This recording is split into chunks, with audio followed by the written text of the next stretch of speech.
Gerak cepat dilakukan jajaran Polsek Talang Kelapa yang berhasil menangkap 2 tersangka maling tas berisi berlian di Kelurahan Talang Keramat, Banyuasin, di daerah SP Padang, Kabupaten Oki.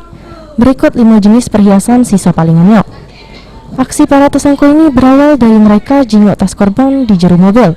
Terus para tersangka merusak pintu mobil korban sama berhasil bawa lari tas korban yang berisi ke perhiasan jenis berlian.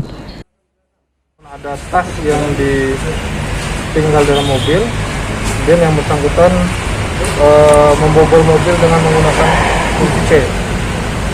Oke, setelah berhasil pintu terbuka, yang bersangkutan mengambil barang-barang yang ada di dalam mobil korban. Ini contoh perhiasan, kebetulan dalam tas itu banyak perhiasan dan handphone. Untuk kerugian di total sekitar 80 juta rupiah. Apakah yang perhiasan juga ada berliannya, Komandan?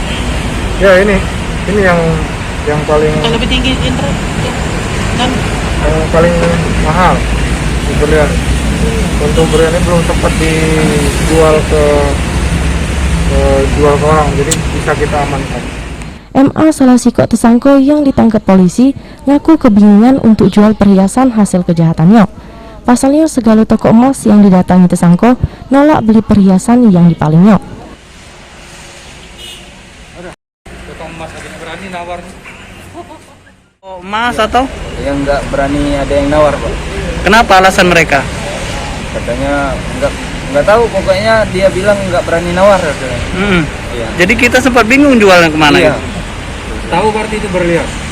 Nggak tahu, Pak. Pas di toko emas dibilang berlian, Pak? Dia waktu apa itu dia bilang katanya waktu dicek pakai apa itu Alatnya. pakai alatnya berlian dia bilang. Jadi yang toko emas Jadi dia nggak berani nawar.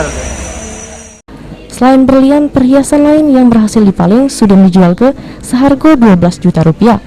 Duitnya digunakan tersangka untuk berpoya-poya. Sulaiman, PAL TV.